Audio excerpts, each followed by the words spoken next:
E aí, gente, boa tarde. Que bom que vocês estão aqui chegando. Vamos esperar a Andréia chegar para podermos adicionar ela no papo. A Andréia entrou aqui, ó. Vamos lá.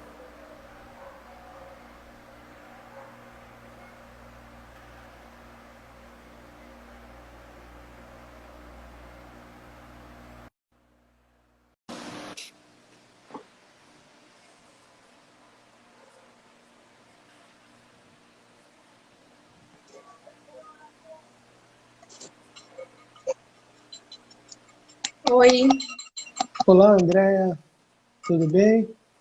tudo bem? Ainda tá conectando aqui, eu não consigo ver a sua imagem ainda. Não sei se é da minha internet ou da sua. Aqui eu apareço travada, parece que tá uma foto minha, assim, com o olho bem regalado, aliás. Deixa eu tentar chamar de novo, peraí.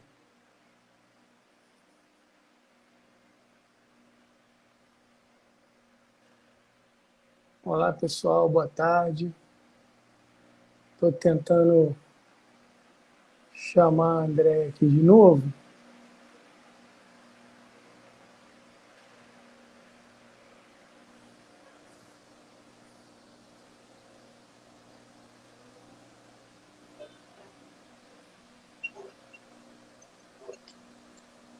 Olá, Olá, tô não aparecendo consigo. preta, né?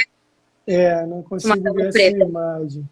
Eu vou entrar com Não, outro celular, acho que é problema do meu celular, eu já tive isso antes, já deixei o outro a postos aqui, então vou sair e vou entrar de novo. Só um segundinho. tá bom então. Gente, vamos só esperar. Boa tarde, Alessandra. Olá, Lu, Luciana, lá do meu doutorado. Dani, tudo bem? Dani Moraes, de arquiteta, minha ex-aluna. A Andrea está trocando lá o aparelho de celular dela, porque eu não estava conseguindo aparecer na tela. E quando ela entrar novamente eu chamo ela. Mas agora ela entrou. Vamos ver aqui. Vamos ver agora como é que fica a nossa conexão. Oi, Agora sim, que bom. é assim? Seja bem-vinda, Nossa, Andréia, ao nosso, obrigada. ao nosso Vou levantar aqui e fechar a janela que tá tá uma ventando. barulheira. Seja bem-vinda ao nosso métier carioca da arquitetura, né? Já que você é de São Paulo. Isso mesmo. Que legal, que Muito bom. obrigada pelo convite. Estou super feliz de participar. Olha, que legal. E eu que agradeço você ter aceitado aí, né? O que acontece é que a gente está nessa vibe de live aqui, live ali. Eu tive essa ideia, né? Eu tô aqui eu dou aula numa universidade aqui no Rio que a gente conseguiu criar um plano de contingência para não deixar de levar informação ao aluno de arquitetura, né? Mas, por exemplo, Uhum. onde eu estudo, né, não tem esse plano de contingência, a gente está parado. Eu já consegui concluir as minhas disciplinas lá do doutorado. Tem a Lu, a Luciana, que entrou aí, que também já deve ter concluído, né? E aí não está afetando muito, porque é contato com a orientadora direto, né? Mas os estudantes de graduação, alguns colegas de doutorado, de mestrado, não estão tendo informação. Aí me veio essa ideia de fazer lives, né? Para levar informação a esse pessoal que está sem, né? Rafael entrando aí, olha, meus alunos, estou ex-alunos, arquitetos hoje. E aí me veio essa ideia. E aí, André, como é que eu estou fazendo? Interessante, né? Você é a única live que eu escolhi o tema pessoalmente, por interesse, né? Na minha pesquisa lá que eu estou desenvolvendo lá no meu doutorado. E aí, que acontece? Os amigos me ligam, né? Que legal esse projeto de live aqui e tal. Aí eu convido, vamos fazer com o seu tema. Aí a gente sempre tenta conectar a arquitetura a, a algum tema, né? E aí, no seu caso, eu estou conectando a arquitetura a um tema que tem a ver com a minha pesquisa, né? Minha tese lá que a gente está desenvolvendo. Então, nesse sentido, eu queria que você falasse. Eu estou curioso para começar a entender, né, sobre neuroarquitetura, mas eu queria que você se apresentasse, falasse um pouquinho aí, desse uma breve introdução da neurociência, né, e depois falasse aí sobre a neuroarquitetura. Obrigado aí novamente por ter aceitado o convite. Imagina, é um prazer, assim, adoro falar sobre esse tema e ajudar a divulgar, acho que a gente precisa discutir cada vez mais isso, então conte comigo, estou muito feliz de estar compartilhando isso. E aí, já como parte da minha apresentação, né, eu estou no perfil do NeuroAU, que é um site que eu criei exatamente para discutir mais sobre a neuroarquitetura. Eu sou pesquisadora nessa área, eu sou formada pela FAUSP em arquitetura e urbanismo, não sou neurocientista, mas há 7 anos já eu pesquiso sobre esse tema, palestro sobre esse tema. Eu fui fazer o meu mestrado fora, em Londres, já focando em neuroarquitetura, em 2014. Eu escrevi um livro que até agora, nessa época de quarentena e tal, eu estou disponibilizando online, gratuitamente o PDF para as pessoas. Escrevi em coautoria com Robson Gonçalves, que chama Triuno Neurobusiness e Qualidade de Vida. Então também quem quiser depois...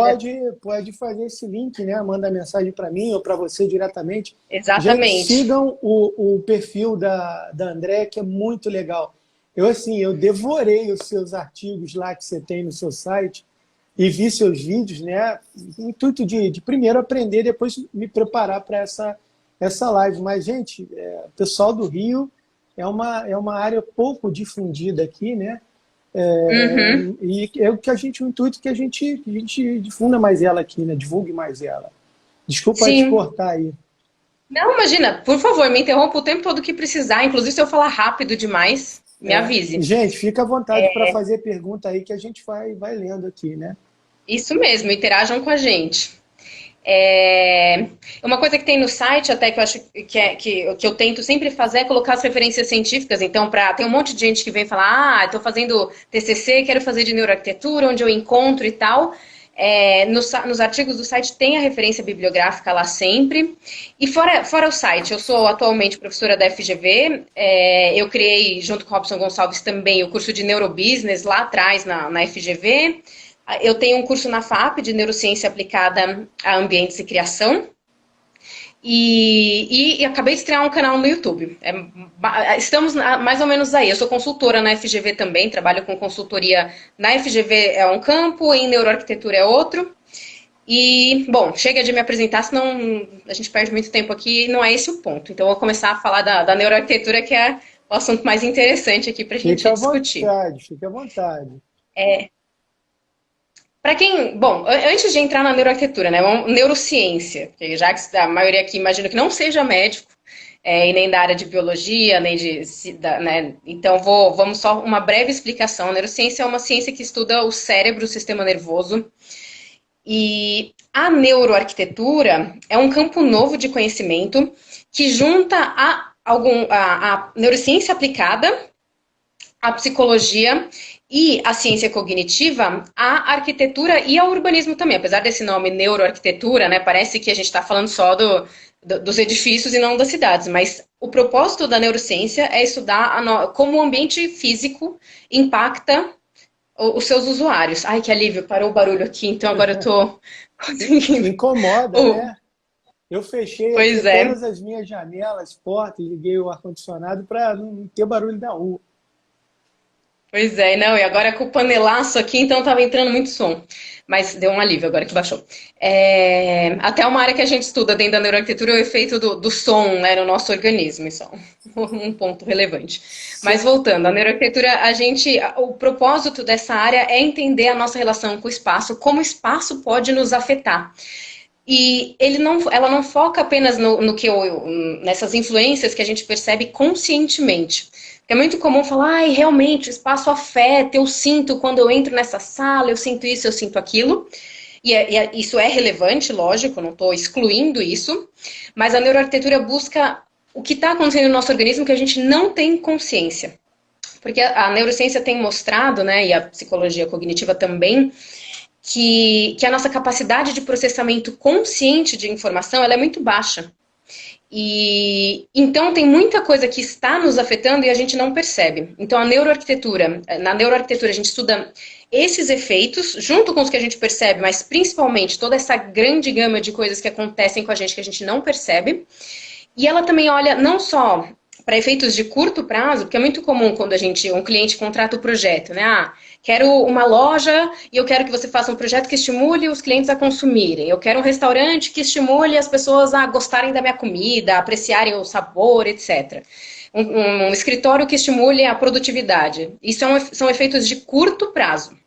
A neuroarquitetura olha para isso também, que características no espaço a gente pode alterar para gerar um efeito de curto prazo, mas também, focando em saúde e bem-estar, principalmente, ela olha para os efeitos de longo prazo. Então, esses ambientes de longa ocupação, a gente aqui em casa, né, nesse período de quarentena, exatamente. A casa já era um ambiente de longa ocupação antes, mas era uma ocupação frequente, né? A gente passava muitas horas aqui, por muitos anos que a gente mora na mesma casa, mas ainda assim a gente saía, fazia outras coisas, ia para outros ambientes. E agora ela é um ambiente de longa ocupação contínua, não só frequente, ela é contínua. Então os efeitos são ainda maiores. Quanto mais a gente estimula o cérebro, mais ele é impactado. Essa é uma tendência, né? Assim, é como se fosse um gráfico, né? Maior estímulo, maior o impacto. Então, quando a gente ocupa demais ou frequenta demais um ambiente, tem uma longa ocupação, muitas horas, por muitos anos, né? Aí, a tendência é que ele gere efeitos muito mais duradouros no nosso organismo, exatamente por conta desse excesso de estímulo, dessa maior quantidade de estímulo. Então, a gente olha para esses dois caminhos quando a gente está estudando a neuroarquitetura. E eu costumo sempre receber essa pergunta, qual a diferença de psicologia da arquitetura ou psicologia ambiental para neuroarquitetura? Porque já se falava disso antes. E realmente a neuroarquitetura não se propõe necessariamente a inventar algo e a fugir do que já era falado, mas ela engloba um pouco mais. Então, assim, ela olha para tudo que a gente tem de psicologia da arquitetura e psicologia ambiental, mas além disso, né, porque a psicologia ela foca muito em observação de comportamento. Então, eu coloco a pessoa num determinado ambiente, dou uma tarefa para ela fazer e observo o que mudou no comportamento dela, se ela está num ambiente com essa característica ou com aquela. No caso da neuroarquitetura, a gente não só olha para essa mudança de comportamento e para essa característica do ambiente que pode ter gerado, mas a gente olha também para tudo que acontece entre elas. Então, o que acontece no seu organismo, como é que você percebe as informações sensoriais do ambiente, você não percebe só através da visão, tem todos os sentidos funcionando ao mesmo tempo, e como o seu cérebro absorve isso, processa essa informação que vai lá na frente resultar no seu comportamento diferente. Então, na verdade, o seu comportamento mudar, ele é só um resultado, mas ela olha para tudo que está também antes para chegar nesse resultado final. Falei demais, mas é mais ou menos isso. Deu para entender? Falei muito rápido. Com certeza. Isso é até interessante, né? Está até surgindo uma pergunta, se eu já vou fazer pergunta. Olha só, a Dani, minha ex-aluna, que já é arquiteta, né? Rafael, o pessoal participando, eu já vou ler, gente. Olha só que interessante, André. Tá? A minha prima, que ela é enfermeira da área da saúde, ela teve a curiosidade de entrar nessa live, né? Ana, tudo bem, Ana? Obrigado. Bem-vinda. Isso é bem-vinda, né? Multiáreas, né? Falando em multiáreas, mais ou menos o que eu pesquiso lá, lá no meu doutorado é exatamente isso. Entender a mente do meu aluno, que vai ser um futuro arquiteto, fazer com que ele entenda a mente do cliente dele no futuro, obviamente, né? É claro, eu trabalho lá, eu tenho foco lá na questão da facilitação do ensino da forma, né? Vamos dizer assim. E é até curioso isso que você está falando, né? Teve um aluno que eu proponho uma atividade numa disciplina chamada Composição da Forma Arquitetônica. Eu acho assim, é muito teórico, muito especulativo, como o arquiteto ele cria um conceito, um partido arquitetônico, como ele expõe isso no projeto dele, né? E aí a pessoa entra na faculdade de arquitetura e fala assim, como é que eu faço isso? Eu estou muito confuso. E eu uso da seguinte método, olha, pegue um objeto que tem a ver com aquilo que você está pensando, o cliente é afim, né, a você, que você tem afinidade com esse objeto. E uma vez eu fiz uma atividade com um aluno e ele me trouxe um vidro de shampoo anti-caspa, né? E logo a gente entende a mente. Olha, esse shampoo curou, você tem caspa, né? Não, tem. E esse shampoo curou a sua caspa, né? Então aquilo estava no que você estava falando, tá no subconsciente dele, a afeição, a afinidade sobre aquilo, e veio, né? Puxou para frente, que a gente fala, né? A ideia, já que ele foi testado ali. E aí ele tinha que transformar esse objeto em arquitetura, né? E ele fez um prédio lindíssimo, né? E a partir da forma daquele vidro de shampoo. Então, nesse sentido, eu acho que é bem interessante essa questão da gente estudar a neuroarquitetura. Eu vou aplicá-la no meu trabalho, tentando entender a mente daquele aluno de arquitetura que vai ser um arquiteto futuramente. Mas eu acho que assim, o intuito desse nosso bate-papo é como que o arquiteto atua. E aí eu vou puxar um gancho de uma pergunta aqui que a Dani falou. Rafa, a gente vai deixar gravado com certeza por 24 horas. Infelizmente, eu não aprendi a gravar ele para ficar constantemente gravado, mas eu acho que a gente tem um canal aberto para a Andréia a partir de hoje, né? A nossa Sim, vou brincar, tá, André? A nossa Sociedade Carioca de Arquitetura vai ter esse canal aberto contigo. Aliás, é até interessante, né, André? A gente está aí negociando para ver se a gente consegue trazer esse curso aqui para o Rio, né? Não sei se via online ou via presencial, quando isso tudo passar, a gente trazer esse curso aí. Não sei a que nível, se curso rápido, se um curso mais apurado a nível de extensão, de MBA, ou até uma pós-graduação, enfim. E aí eu vou aproveitar esse gancho aí, dessa pergunta da Dani. Pode ser, André, a gente fazer esse bate-bola de pergunta? Claro, claro. Acho que é legal, né? Então, olha só, André, podemos entender que a neuroarquitetura foi aplicada no primeiro momento em projetos comerciais. Como ela está perguntando, né? Como que ela foi aplicada, né? Se é isso que eu entendi, né? Dani, me traduz aí. André, podemos entender que a neuroarquitetura foi aplicada primeiro em momento em projetos comerciais? Tem como saber se ela pode ser aplicada, se ela foi aplicada? Eu acho que a pergunta dela é assim, ela entrou num ambiente comercial, né? Você entendeu? Mais ou menos? Bom, vou responder aqui o que eu entendi. Aí a Dani vai ajudando a gente aqui a ver se a gente está no caminho certo. Mas assim, eu não acho que ela começou por projetos comerciais. A neuroarquitetura está muito mais desenvolvida em áreas relacionadas a projetos de saúde e de educação. Porque neurociência aplicada, principalmente em educação, né, neuroeducação é um tema assim à parte, já muito mais avançado. Até uma coisa que eu não comentei aqui. Mas a neuroarquitetura é uma área que está muito no começo ainda, então tem muita coisa para a gente descobrir. Nem a neurociência descobriu tudo sobre o cérebro, Ela é de e aí que muito data? menos ainda sobre a nossa relação, o cérebro em relação ao ambiente. Ela é de que data, a E, neuroarquitetura? Começou... então, a primeira academia de neurociência para arquitetura é a ANFA, que é de 2003. Olha, novo. E Muito sim, novo. é bastante novo. E ela é a academia mais antiga que tem, fica em San Diego, na Califórnia. Eu já tive a chance aí de 2 vezes na conferência bianual que eles têm apresentar meus trabalhos. E esse ano, teoricamente, vai ter uma em setembro, ainda não foi cancelada, então não dá para saber.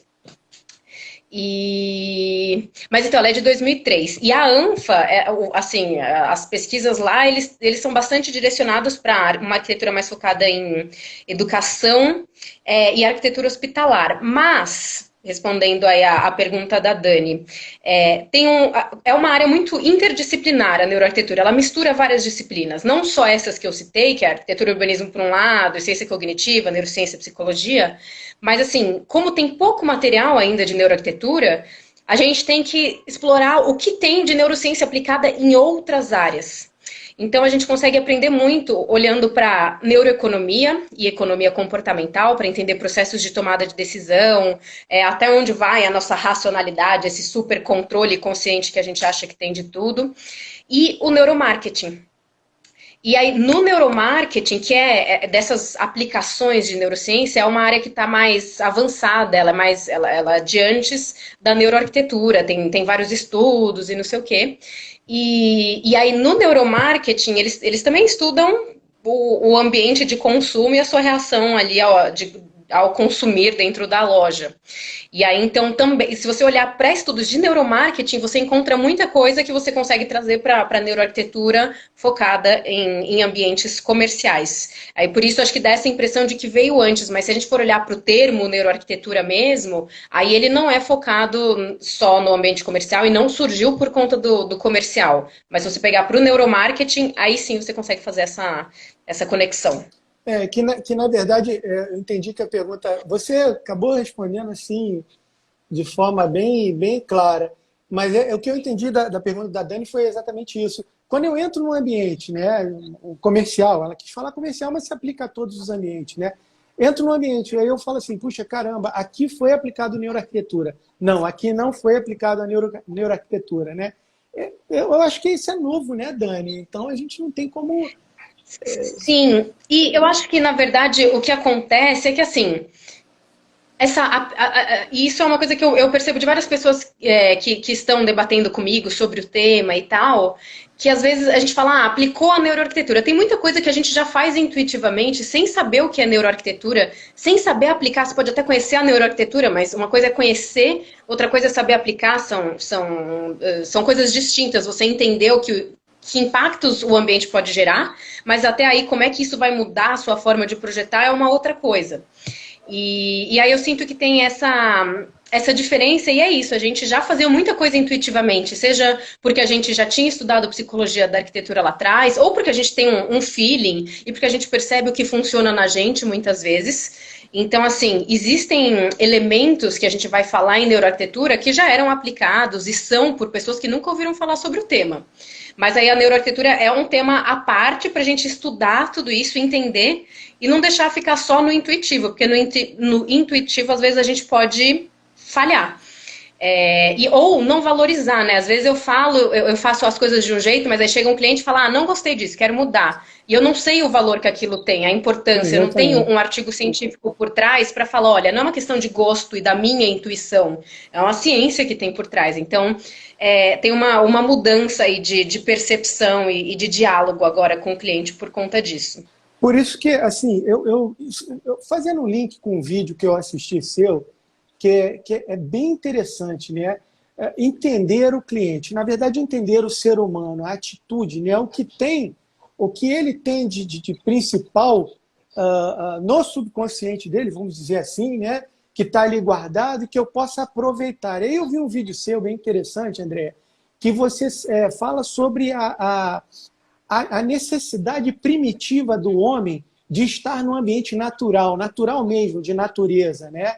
Então, puxando esse gancho aí de entender, né, a questão do cliente, eu queria que você falasse um pouquinho para a gente sobre isso. Isso é bem interessante. Sim. A gente comenta que, assim, neuroarquitetura, né, a gente costuma falar que tem 3 tipos de elementos que influenciam o nosso comportamento. São esses elementos primitivos que você comentou muito bem, Rafael, que é essa parte toda que a gente foi programado evolutivamente, então está na nossa genética, é algo antes da gente ter do indivíduo nascer, é algo inato, você já nasce com aquilo pronto e aquilo foi programado ao longo de milhares de anos. Então, isso esse tipo de memória, a gente pode chamar assim, né, essa memória genética. A gente está falando antes da arquitetura pré-histórica, né? Vamos dizer, aquele sentido do homem estar na caverna e se abrigar e ponto, né? Isso vem... Mais do que isso, a gente está falando de antes do homem, porque, na verdade, se a gente pegar toda essa parte de filogenética e estudar a evolução das espécies, né, você consegue achar aí, né, desde os primatas e até a gente tem... Tanto é que a gente tem uma parte no nosso cérebro que chama reptiliano, porque ela é uma parte tão primitiva do nosso cérebro que ela é muito parecida com o cérebro dos répteis. Não que eles sejam o nosso ancestral direto, mas a gente antes teve um ancestral em comum e aí se dividiu. Aí foi para os répteis e foi para o caminho que conduziria aí aos seres humanos, aos primatas e humanos. Então, assim, é uma evolução realmente de muito tempo, não é algo só dos primatas. Então, essas áreas mais primitivas, esse tipo de memória primitiva que a gente chama, que são inatas, elas são muito mais difíceis da gente mudar e da gente moldar, porque é exatamente isso, elas precisaram de muito tempo para serem criadas. E elas influenciam muito o nosso comportamento. E quando a gente fala de neurociência, uma boa parte do que a gente estuda é tentando entender o que são esses padrões de funcionamento do cérebro, esses padrões pré-programados, né? Por exemplo, e eu vou falar esse exemplo, se eu me perder depois dele e não voltar para responder a sua questão, você me avisa. Mas eu não sei se todo mundo já assistiu o filme Divertidamente, da Disney, que mostra lá o cérebrozinho, as emoções e tal. Quem foi consultor para esse filme é um psicólogo chamado Paul Ekman. E ele é um cara que estudou muito as emoções, ele trabalha, acho que com Dalai Lama, ele faz umas consultorias também, umas parcerias, enfim, ele é um cara, assim, genial. E ele quis estudar as emoções e entender, porque sempre teve esse debate, as emoções são culturais ou as emoções são inatas, primitivas? E ele, para descobrir isso, porque não é tão simples, hoje em dia as culturas estão muito entrelaçadas com a globalização. Então, todo mundo aqui é influenciado por coisas do mundo inteiro. Para estudar isso e conseguir achar pessoas que não tinham sido influenciadas pela globalização, ele foi até a Nova Guiné, Papua Nova Guiné, estudar algumas tribos isoladas que existem por ali. E aí ele, com um tradutor e tal, ele contava histórias para os membros da tribo e observava a expressão facial deles e como eles reagiam às histórias. Então, se a história era, você foi caçar com seu filho e aí veio um bicho e matou o seu filho. E aí ele reparava na expressão de, poxa, a morte é algo triste. Aí ele via a expressão facial e ele percebeu que a gente apresenta as mesmas expressões faciais para pelo menos 7 tipos de emoções que ele chamou de emoções universais. Então, e a partir daí a gente consegue ir confirmando com maior certeza que uma parte das nossas emoções ela é pré-programada. Tanto é que os outros animais mais primitivos do que a gente, menos evoluídos, também apresentam emoções, né? O cachorro, o gato, quando, né, o cachorro abanando o rabo, ou o jeito dele de bravo, tudo isso são expressões de emoções, que no réptil, por exemplo, que é mais primitivo, você não percebe, né? O réptil alegre, fazendo carinho, você não consegue ter essa percepção tão clara. Mas animais, principalmente os mamíferos, eles começam a apresentar emoções e nós, lógico, temos as emoções mais evoluídas, mais elaboradas. E aí, então, falei tudo isso para falar de como a gente tem alguns comportamentos que são aí programados, né, pré-programados, a gente já nasce com eles. Essas emoções universais são um exemplo. Mas não é só isso que influencia o nosso comportamento. Isso é até um ponto polêmico, porque as pessoas começam a estudar neuroarquitetura e acham que a gente vai olhar só para essa parte e falar, bom, se eu entendo que as pessoas foram programadas para reagir dessa forma, então sempre que eu fizer isso assim, elas vão reagir dessa forma. Então vai todo mundo reagir igual a essa característica do meu projeto. E aí, então, toda vez que eu fizer um projeto desse tipo, sei lá, um hospital, uma escola, eu uso essa mesma característica porque nós somos programados para reagir assim. E não é tão simples. Porque por mais que uma parte nossa seja influenciada por essas memórias primitivas, pré-programadas, inatas, nosso cérebro ele é extremamente plástico. O que isso quer dizer?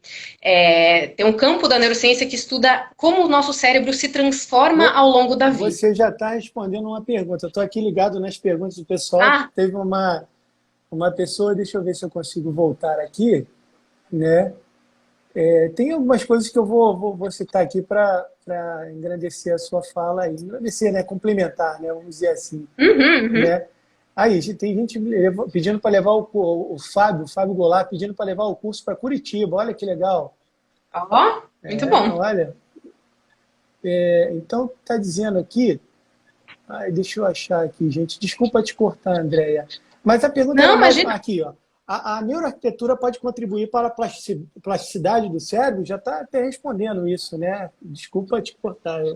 Sim, na verdade, eu não estava falando sobre ainda não estava falando sobre como a neuroarquitetura influencia a plasticidade. Antes de chegar nesse ponto, o que eu ia só para fechar ali, e aí já embarco nesse que tem tudo a ver, o nosso comportamento, independente do espaço físico, o nosso comportamento, ele é influenciado por memórias primitivas, mas o que a gente vive ao longo da nossa vida também transforma o nosso cérebro. Então, assim, por mais que tenha um padrão de cérebro que é igual para todo mundo, ainda assim, se a gente for pegar no detalhe, os nossos cérebros vão ser bastante diferentes, porque a gente tem vivências completamente diferentes.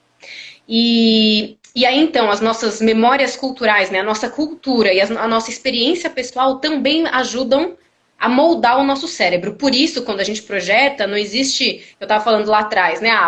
Deu certo aqui, eu sei que é para que as pessoas foram programadas para reagir dessa forma, vou usar então essa estratégia para todos os meus projetos. Mas assim, as pessoas têm essa parte que foi programada, mas tem toda uma parte que é moldada em vida. Por isso que é muito importante a gente conhecer os nossos clientes, os usuários do espaço, e não ficar só olhando para esses estudos que mostram as memórias primitivas. É uma combinação dos dois, é sempre uma busca aí de um equilíbrio. Na verdade, a gente vai falar isso lá na frente, né? Não tem uma fórmula pronta, né? Sim. A gente vai falar isso na frente.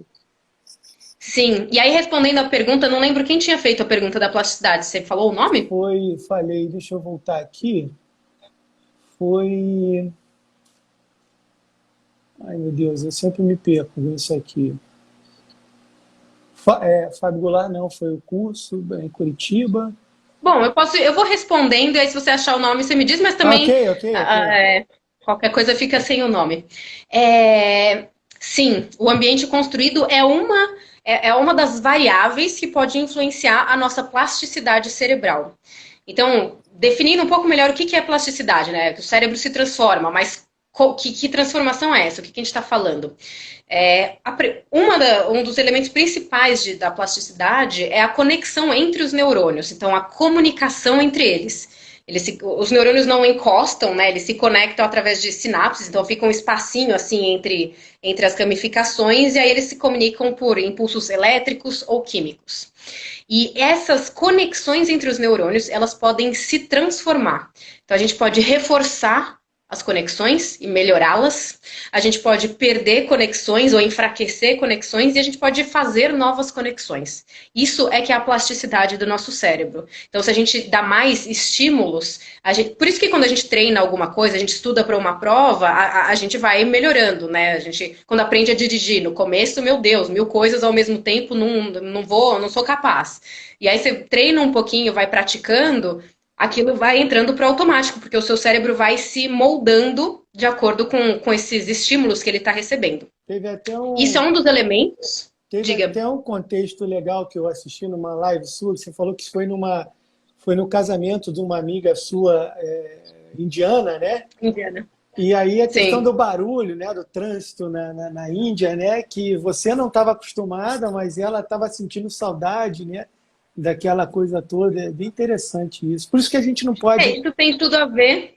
Tem tudo a ver com essa parte de memória cultural que eu falei, que também influencia o nosso comportamento e a nossa percepção. Então, por mais que a gente tenha alguns padrões de comportamento programados de fábrica, que a gente nasce com eles, ainda assim essas influências culturais são muito fortes. Então, sei lá, o barulho da buzina, que pra mim é um negócio super chato, insuportável, e ela tava ali morrendo de saudades, e tenho certeza que quando ela chegou lá, ela deu aquele, ai, que lindo, os sons da Índia, sabe? E na verdade era aquele barulho de buzina que pra gente pode ser uma coisa desagradável.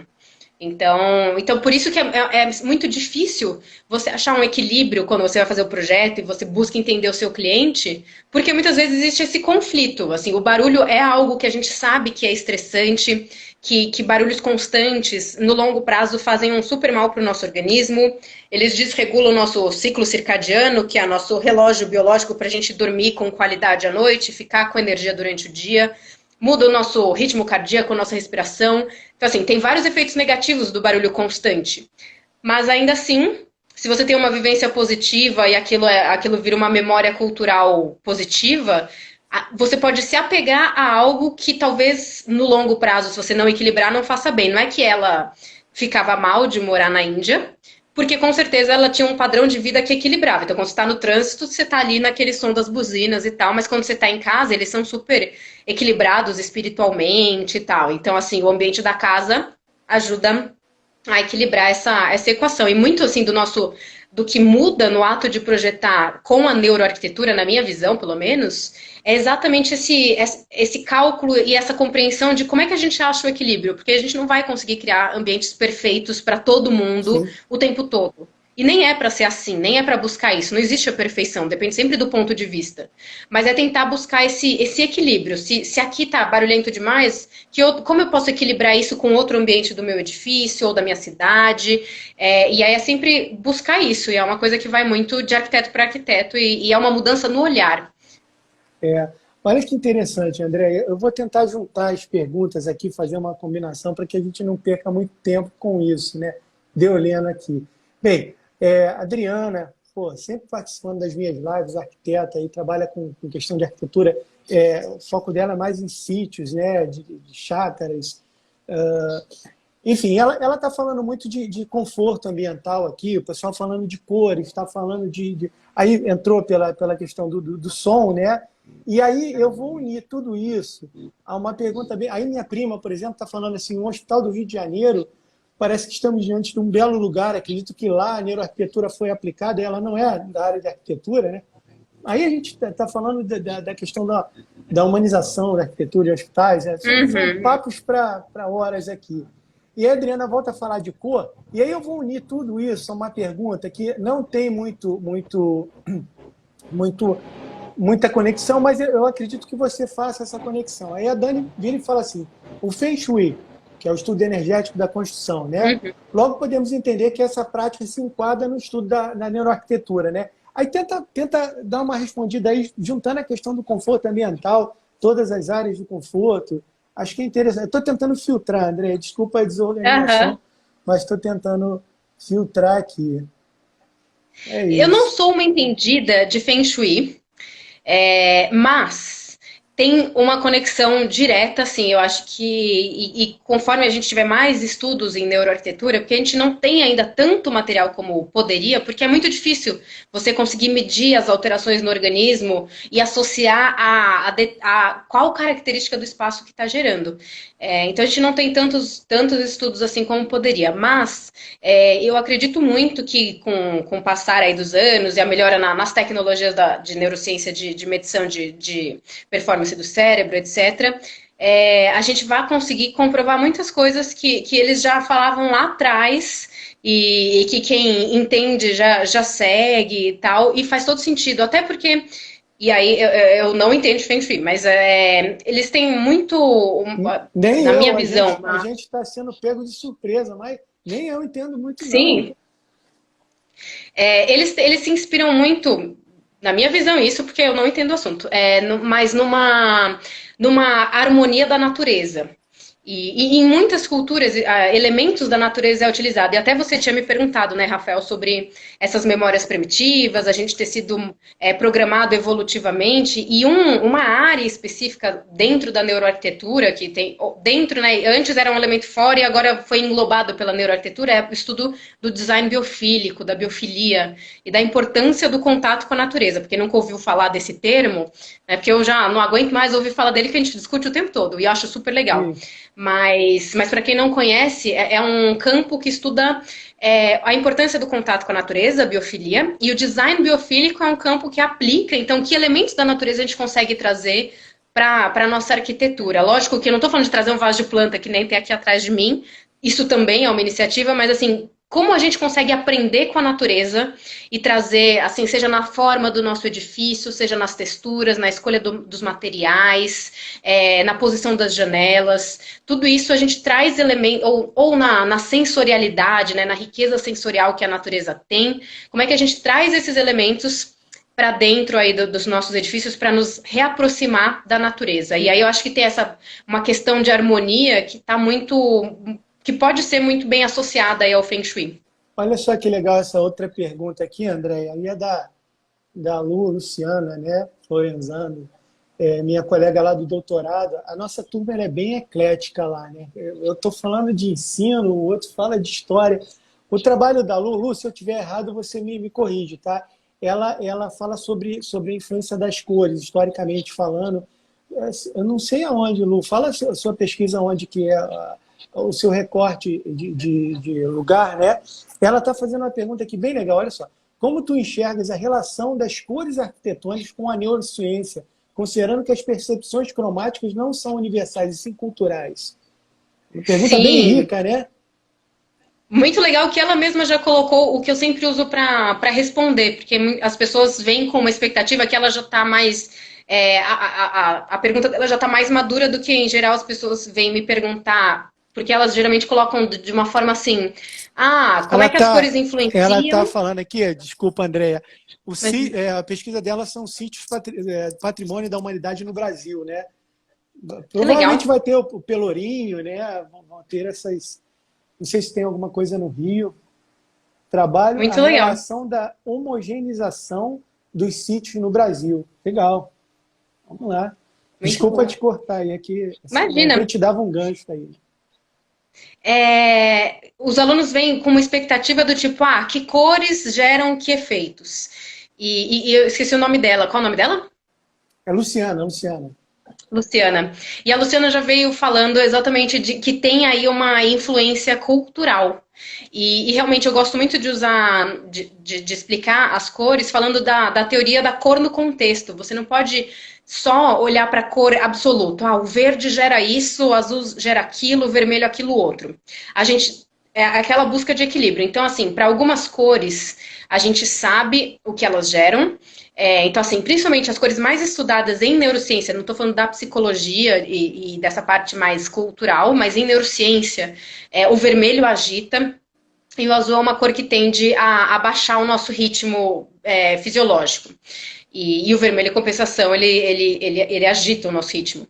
E isso são memórias evolutivas, digamos assim, e faz todo sentido, porque vermelho, né? Você está andando no meio da floresta, e se você vê uma mancha de sangue numa folha, realmente a gente tem que ficar mais agitado e ficar atento, porque se tem sangue, é provável que tenha uma vítima, que tenha um predador, e a gente tem que se defender. Então faz sentido, se a gente tentar pensar evolutivamente, que ele nos influencie dessa forma. Mas, por outro lado, as influências culturais são enormes na nossa percepção de cor. Então, assim, vermelho para, sei lá, pode ser a bandeira do comunismo, pode ser o coração do Dia dos Namorados, pode ser o vermelho lá, o X vermelho que você reprovou na última prova que você fez. Então, assim, é uma mistura desses dois. E aí eu sempre, quando os alunos me perguntam isso, eu falo para a gente usar a cor não como algo absoluto, mas tentar colocá-la num contexto. Então, o verde lembra a natureza, então eu vou pintar essa parede de verde e acho que estou fazendo design biofílico.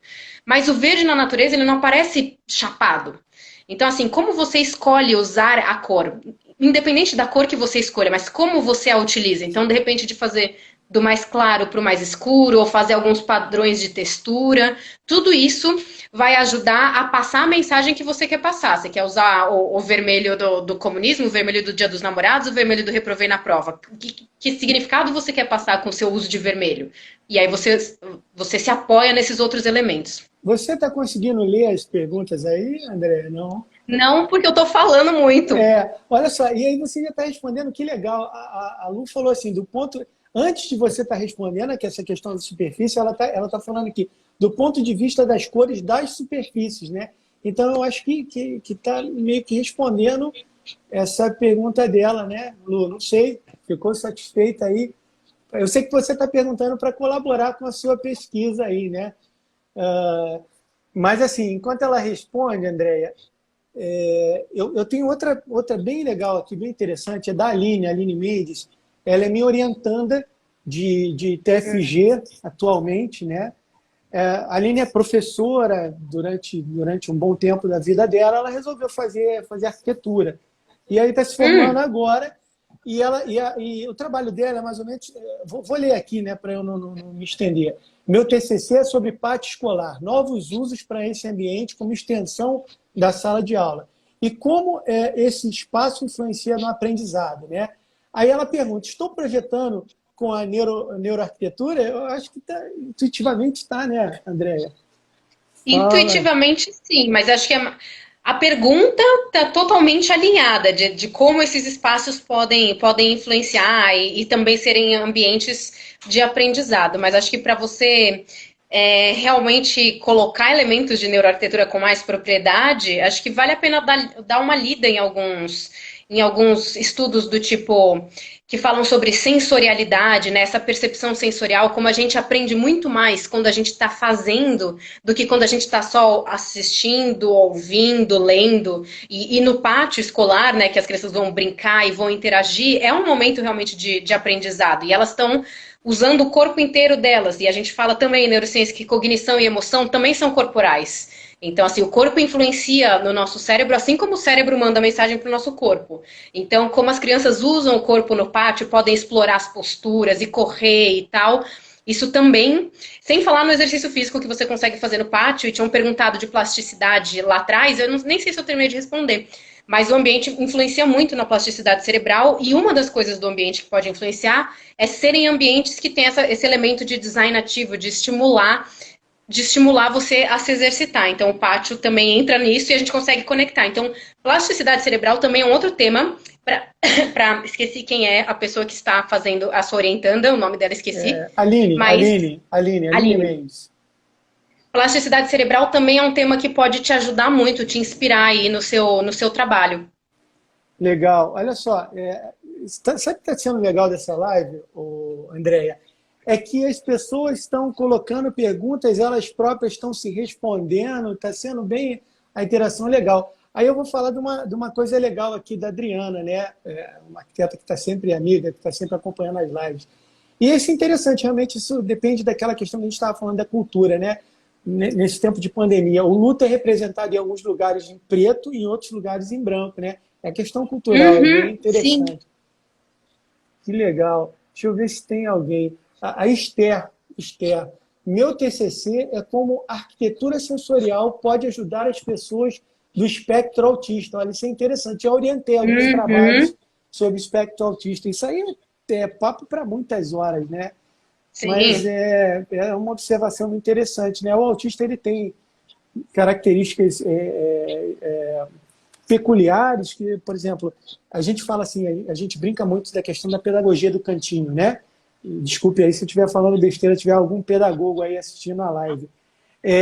O espectro autismo, né? O espectro autista, a pessoa com autismo, ele precisa do canto, né, para se proteger, né? Então você vai prepara arquitetonicamente e, né, em certo sentido, isso é neuroarquitetura, né?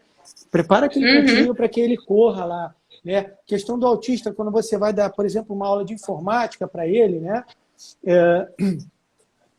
Arqueautismo, colabora então, vai falando aí, se eu estiver falando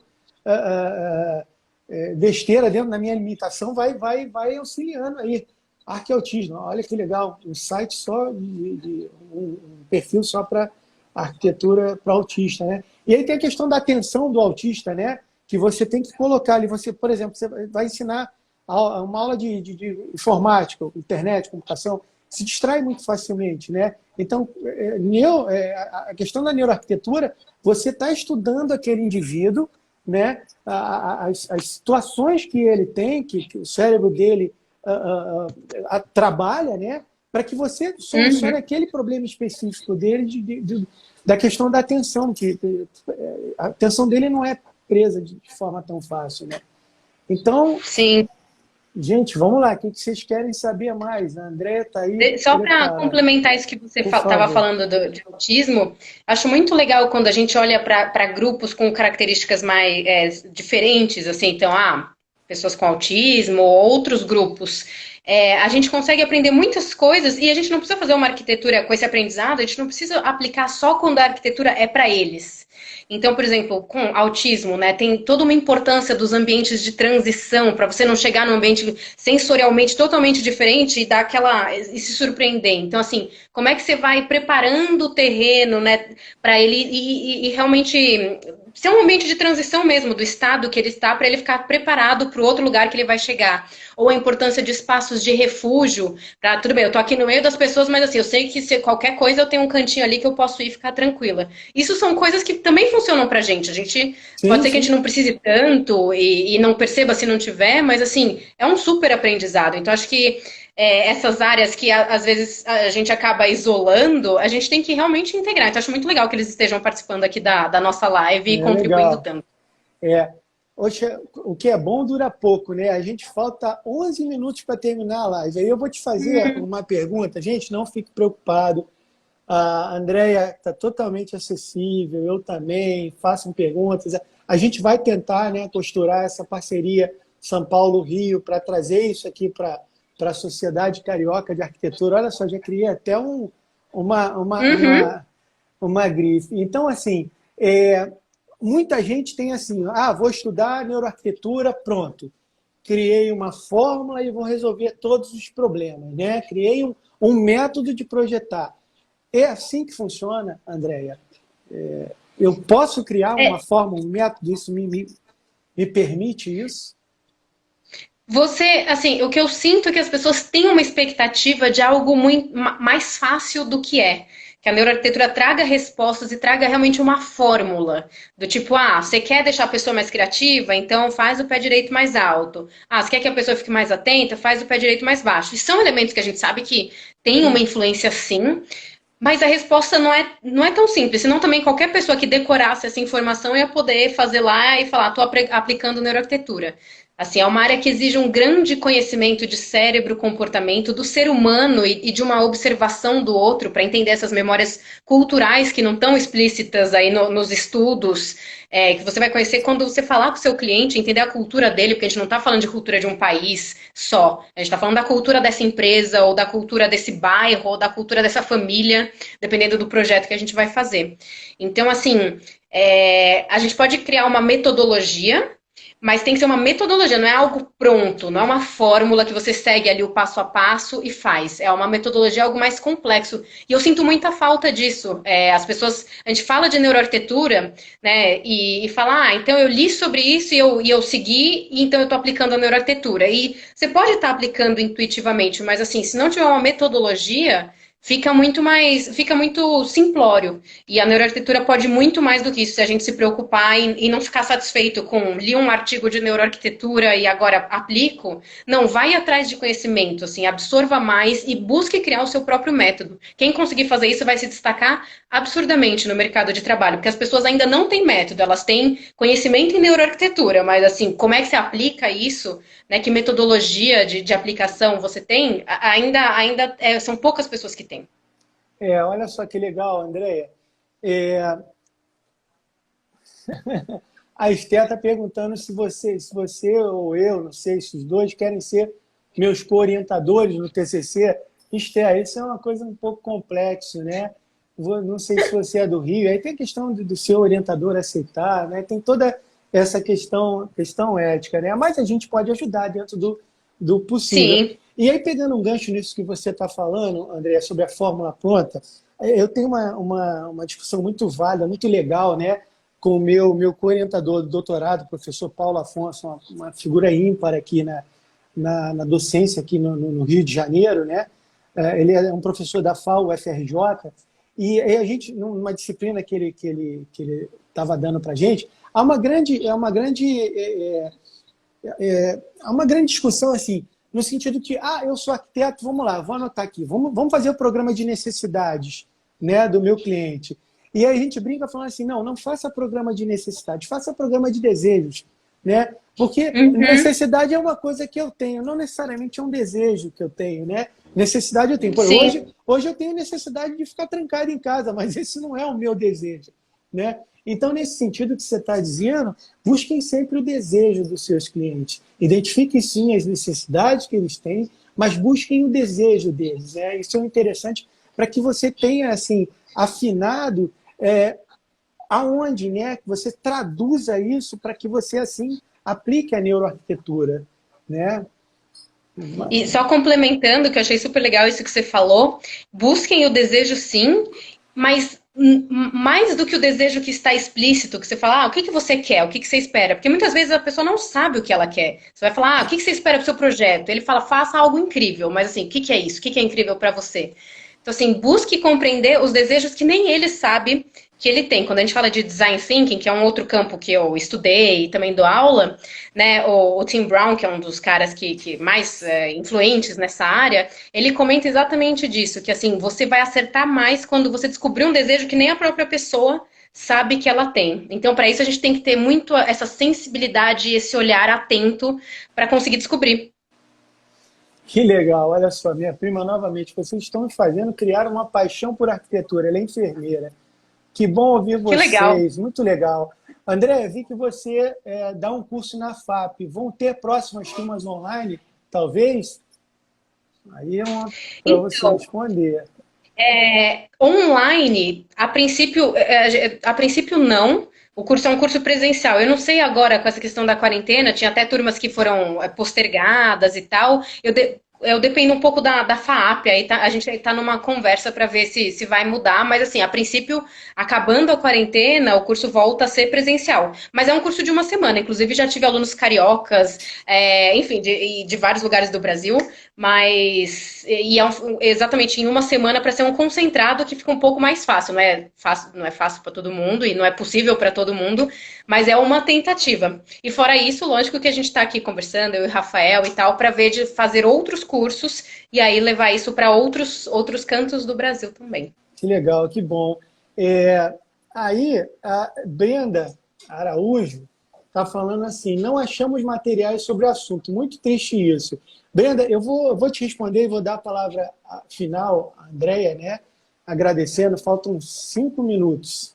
Ai, que pena. Ah, Mas vamos marcar outras, vamos falar sobre sim, neurourbanismo, sim. vamos alinhavar outras aí. Eu costumo, né, Brenda, falar assim, não tem material a produzir, meus alunos sabem lá na universidade que eu atuo, vamos escrever sobre isso. Se não tem Uhum. produzido, busque quem tem um pouquinho mais de vivência, experiência no assunto, e se coloque à disposição para escrever. Né? A Andréia tem vários alunos, eu também tenho, né? Eu vou começar. Andréia, se você precisar aí de um ajudante aí para escrever sobre neuroarquitetura, eu prometo que eu vou ser um cara muito, me fode a palavra assim, mas um cara muito assíduo aí Aham. nas escritas, né? Até porque eu preciso disso, como eu falei para minha pesquisa, né? Então, se coloque à disposição. Tem material sim, tá, gente? A Andréia tem artigos muito legais no site dela, tem vídeos legais, a gente tem que bombar o seu canal do YouTube agora, tá, Andréia? Com essa Sim. comunidade de arquitetura, né? E eu Tem tô... artigos científicos também, os do meu site eu coloco mais minha opinião também e tal, apesar de ter sempre referências científicas, mas eu publiquei 2 artigos em inglês, em revistas científicas, que aí são super exigentes e tal, então assim, para quem precisa de uma bibliografia mais parruda e pesada e tá a fim de ler um conteúdo mais pesado, também tem material aí, então dá para e é uma questão de saber procurar, e achei muito legal o que o Rafael falou, assim, se joga, sabe? Se junta com quem tá falando ou buscando aprender sobre o tema. Acho que a união faz a força. Então, assim, minhas turmas na FAP, a gente tem o mesmo grupo de WhatsApp, que não é um grupo de olá, boa tarde, piadinha, mas assim, desde a turma 1 até hoje, as turmas ficam no mesmo grupo. Então, a última turma está com a turma 1, exatamente para todo mundo trocar informação. E para isso, Instagram, WhatsApp, todas essas redes sociais, YouTube e tal, tudo isso ajuda. Andréia, olha que coisa chata, né? O Instagram já está gritando, 1 e 40 segundos, 1 minuto e 39 segundos. Que pena. Gente, olha só, quem está pelo meu Instagram, tá? Segue lá, neuro_AU, que é o da Andréia, e lá no Sim. NeuroAU tem várias informações, inclusive com o site dele, né?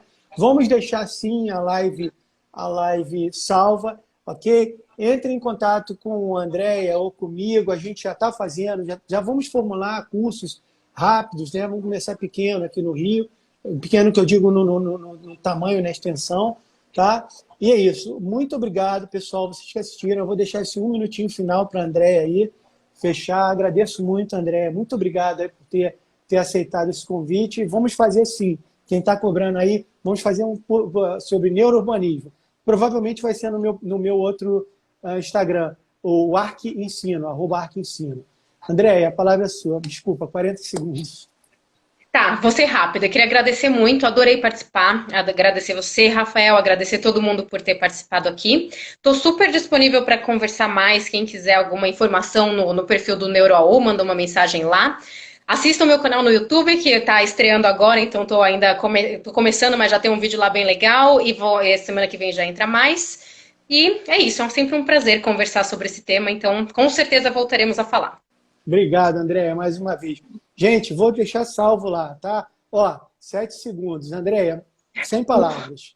Sem palavras. Obrigado, Adorei. tá? Até a próxima Obrigada. aí sobre neuro